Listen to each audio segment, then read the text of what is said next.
Back in 1944, the British military historian Captain Basil Liddell Hart published a book entitled "Why Don't We Learn from History?"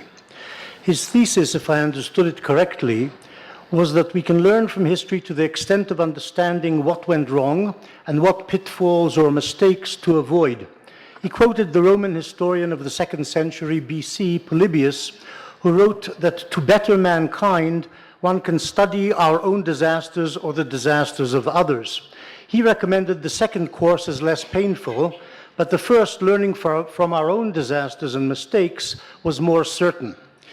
What Polybius was saying was that one can study mistakes in order to avoid repeating them in the future, but history or historiography does not teach us what to do, what path and measures actually to take. Let me give what may be an apt example of the problem from recent Middle Eastern history. In 1982, the Israel Defense Forces invaded and conquered southern Lebanon, and Israel remained stuck in parts of southern Lebanon, engaged in a protracted, bloody, low-key war with local Lebanese guerrillas for 18 years, until finally withdrawing from the last strip of Lebanese territory back to the international border in the year 2000 under Ehud Barak. The lesson that Israel had taken away from this experience was that a ground offensive in Lebanon was expensive in lives of Israelis and local civilians and would lead to a prolonged occupation which in short order would trigger local resistance, leaving the IDF stuck in an unwinnable war for many years with little or no benefit to Israel.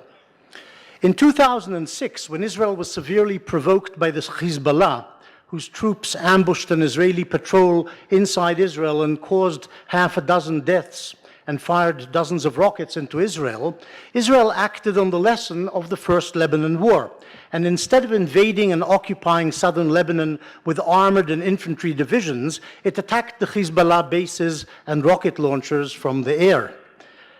The air assault was the essence of the campaign. Unfortunately, despite the efficiency of the Israel Air Force, the Hezbollah was able to continue its daily rocketing of northern Israel for the whole 33-day mini-war. But it avoided conquest and permanent occupation of territory, the Israeli army. In the end, Israel called a halt to the campaign, and Hezbollah declared victory. In other words, the IDF had deduced from the First Lebanon War that a massive ground invasion followed by a prolonged occupation was a mistake. But in 2006, it also learned that what it thought was the correct alternative, using far less costly airstrikes, was also a mistake. In other words, Liddell Hart was right. It is fairly easy to identify and analyze mistakes, but this doesn't mean that the process necessarily or easily will lead to the right solutions. Indeed, perhaps history teaches that in many situations there is no right answer, and maybe even that the least bad answer is also not obvious or clear, certainly not in real time. Which leads me to the present,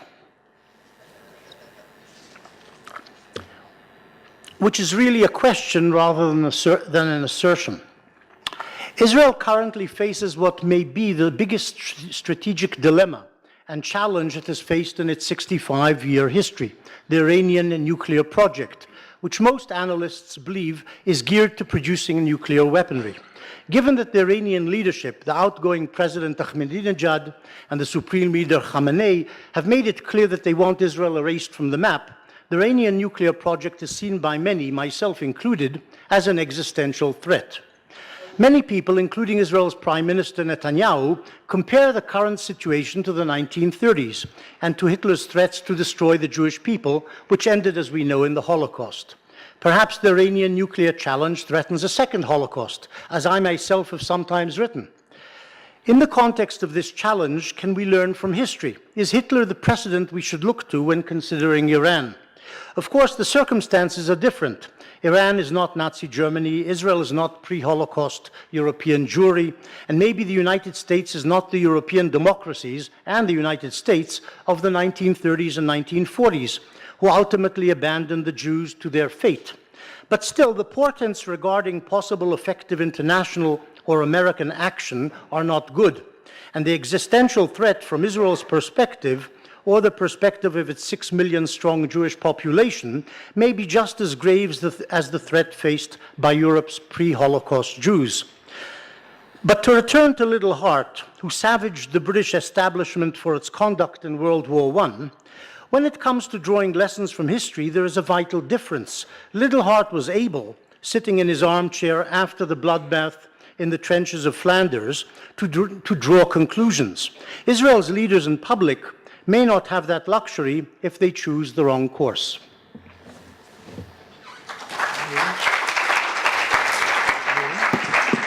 Question. Thank you, Professor Morris.